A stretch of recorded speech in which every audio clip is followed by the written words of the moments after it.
Hi friend, इस video में हम बात करेंगे लीगल रिप्रेजेंटेटिव इन सीपीसी, यानी हम बात करेंगे विधिक प्रतिनिधि की। कहाँ पर? सीपीसी के अंतर्गत। तो दोस्तों, विधिक प्रतिनिधि कौन होता है यह सीपीसी के धारा 2 के क्लास 11 में बताया गया है। तो दोस्तों, जैसा हम नाम सुनते हैं विधिक प्रतिनिधि से यह स्पष्ट होता है कि अगर जो पिता का जो पुत्र होता है वह उसका प्रतिनिधि माना जाता है। तो जहाँ पर यह अगर प्रश्न उठता है कि क्या विधिक प्रतिनिधि वही व्यक्ति होता है जो ब्लड से जुड़ा होता है? नहीं, विधिक प्रतिनिधि सिर्फ वही व्यक्ति ही नहीं होता है जो ब्लड से जुड़ा होता है। विधिक प्रतिनिधि का ये मतलब नहीं होता है। विधिक प्रतिनिधि का मतलब वो भी होता है जो ब्लड से नहीं जुड़ा हुआ होता है। एग्जाम्पल दैट हम आपको समझाते हैं कि जैसे अगर कोई व्यक्ति वसीयत करता है तो वसीयत आप किसी भी व्यक्ति को कर सकते हैं, तो वह भी विधिक प्रतिनिधि माना जाता है। इसके अलावा गिफ्ट, दान की बात करते हैं तो दान भी किसी अदर पर्सन को किया जाता है, जरूरी नहीं कि वो आपके ब्लड के रिलेशन में हो, तो वह भी विधिक प्रतिनिधि माना जाता है। और अब बात करते हैं टीपीए का एक सेक्शन है 128 सर्वस्व आदाता।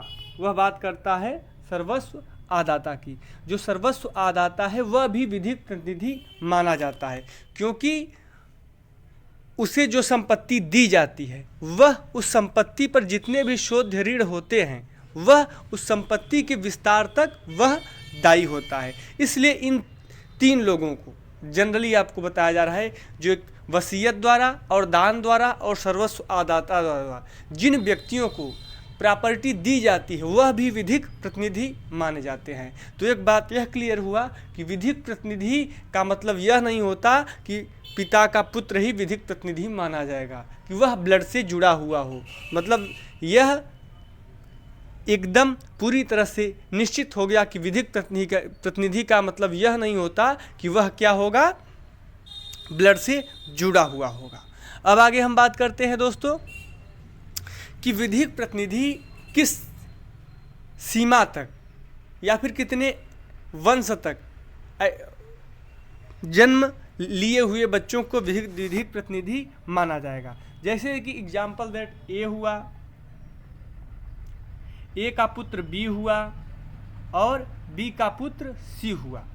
तो यहाँ पर 3 पीढ़ी तक ए बी सी, यहाँ तक ये जो सी होगा वह ए का विधिक प्रतिनिधि माना जाएगा, इसके नीचे के नहीं।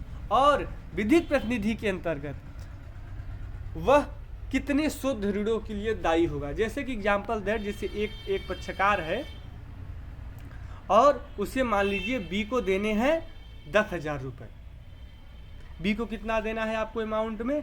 10,000 रुपये उसे देना है। तो उस 10,000 में अगर मान लीजिए बी की डेथ हो जाती है तो जो बी का लड़का है सी, उसे प्राप्त होता है मतलब 8,000 रुपये की संपत्ति प्राप्त होती है। तो जो सी ए को कितना देगा?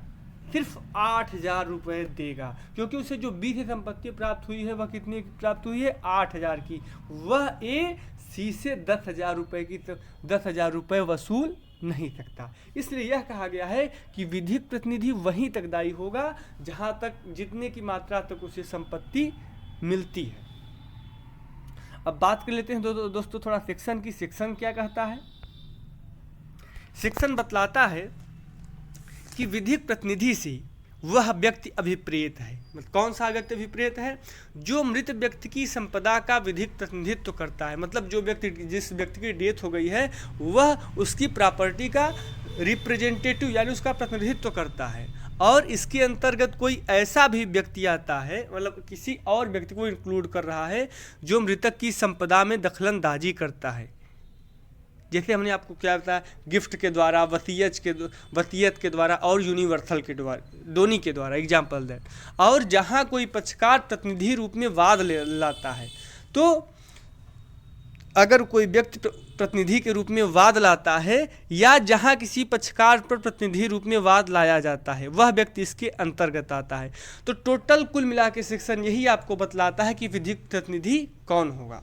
तो जो मृत व्यक्ति की संपदा का विधिक प्रतिनिधित्व करेगा वही विधिक प्रतिनिधि होगा। इसमें यह जरूरी नहीं होता कि वह व्यक्ति आपके ब्लड के रिलेशन से जुड़ा हुआ हो, उसे ही विधिक प्रतिनिधि नहीं माना जाएगा। विधिक प्रतिनिधि अन्य व्यक्ति भी उसमें शामिल होते हैं। अब दोस्तों अगर पूछता है कि विधिक प्रतिनिधि को सीपीसी में और कहाँ उससे जुड़े हुए प्रावधान बताए गए हैं, तो दोस्तों हम बात करेंगे सीपीसी के सेक्शन 50 की, 50 की। सेक्शन 50 यह बतलाता है कि जहां डिक्री के पूर्णतः तुष्ट किए जाने से पहले निर्णित ऋणी की मृत्यु हो जाती है।